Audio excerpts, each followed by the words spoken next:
नमस्कार दोस्तों, हिंदी मंजूषा चैनल पर आपका स्वागत है। चलते हैं कहानी मंच की ओर। आज की छोटी सी कहानी जो कि रिश्तों के ताने बाने से बुनी हुई है। कहानी का शीर्षक है अंतिम स्नान। कहानी शुरू करती हूँ। रिश्तों की असली पहचान रस्मों से नहीं, सेवा से होती है। माँ बाप की सेवा ही सबसे बड़ा धर्म है। कहानी शुरू करती हूँ। शाम का वक्त था। घर के आंगन में चहल पहल थी। पंडित जी पूजा की तैयारी कर रहे थे क्योंकि घर की सबसे बड़ी बुजुर्ग दादी माँ का देहांत हो गया था। रोते रोते पूरा परिवार टूट चुका था। दादी माँ ने अपने जीवन के आखिरी 10 साल बिस्तर पर बिताए थे। धीरे धीरे उनके हाथ पांव जवाब देने लगे।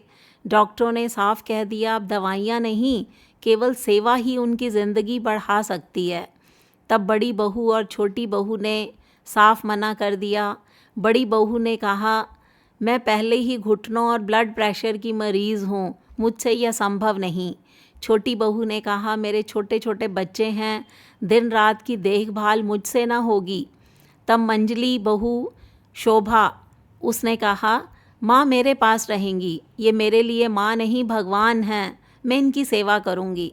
सच में उसने अपनी दुनिया माँ के इर्द गिर्द सजा ली। रोज़ सुबह नहलाना, कपड़े बदलना, उनके लिए खाना बनाना, दवा देना, रात भर जागकर उनकी सांसों की देखभाल करना, यह सब शोभा ने किया। उसका पति सुनील भी अपनी पत्नी के साथ हर कर्तव्य निभाता था। उस दिन सुबह जब शोभा ने दादी माँ को दलिया खिलाया तो उनके माथे पर हाथ फेरा तो अचानक उनकी सांसें थम गई। शोभा की चीख निकल गई। पूरा घर चीख से गूंज उठा। सब भाग कर आए। बड़ी बहू, छोटी बहू सभी रोने लगे। पड़ोस, रिश्तेदार सब जमा हो गए। लेकिन रीति रिवाज का मुद्दा उठा।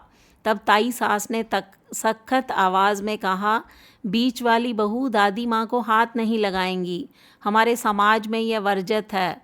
अंतिम स्नान बड़ी या छोटी बहू ही कराएंगी। गौ ग्रास का भोजन भी वही बनाएंगी। यह सुनकर शोभा की आंखें लाल हो गई। उसने गहरी सांस ली, बोली, ताई माँ, जीते जी किसी ने सेवा नहीं की। रात दिन इनके साथ मैं रही। जब इन्हें कोई हाथ लगाने को भी तैयार नहीं था तब मैंने बच्चे की तरह दादी को संभाला। अब जब ये दुनिया से जा चुकी हैं तो मैं इन्हें विदा क्यों ना करूं? जिन लोगों ने जीते जी इन्हें गिलास तक पानी ना पिलाया, वे इनके आंसू पोंछे बिना अब रस्में निभाने का अधिकार क्यों लेंगे? पूरे आंगन में सन्नाटा छा गया। शोभा ने सबके सामने सच उजागर कर दिया। जब माँ खाना मांगती थी तो बड़ी भाभी कह देती थी, बीच वाले घर से ले लो। जब माँ बच्चों के शोर से परेशान होती थी तो छोटी भाभी कह देती, अपने कमरे में ही रहो। माँ कितनी बार रोई है मेरे कंधे पर, लेकिन तब किसी ने इन्हें गले नहीं लगाया। आज दिखावे के आंसू बहाकर रस्म निभाना, ये कैसा न्याय है?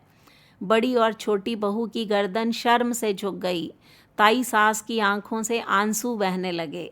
उन्होंने धीरे से कहा, बिटिया, आज मुझे समझ आया कि अछूत कौन होता है। अछूत वह नहीं जो बीच में जन्मा है, बल्कि वह है जो अपने माँ बाप की सेवा से मुंह मोड़ ले।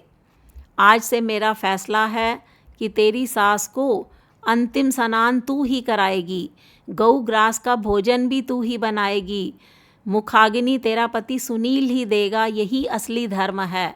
पूरा परिवार चुपचाप खड़ा रहा। शोभा ने रोते हुए अपनी दादी सास को अंतिम स्नान कराया। उनकी आंखों से आंसू बहते रहे, लेकिन मन में एक सुकून था कि उसने फ़र्ज़ को पूरा किया। दाह संस्कार की अग्नि जल रही थी। हर कोई सोचने पर मजबूर था कि रिश्तों की असली पहचान रस्मों से नहीं, सेवा से होती है। माँ बाप की सेवा ही सबसे बड़ा धर्म है। तो ये कहानी पेरेंटिंग से संबंधित है, जो कि आजकल की पीढ़ी को सीख दे सकती है। तो ये कहानी दोस्तों आपको कैसी लगी, इस पर अपनी प्रतिक्रिया दीजिए। हिंदी मंजूषा चैनल को सब्सक्राइब कीजिए। मिलते हैं अगली वीडियो में। तब तक के लिए बाय बाय।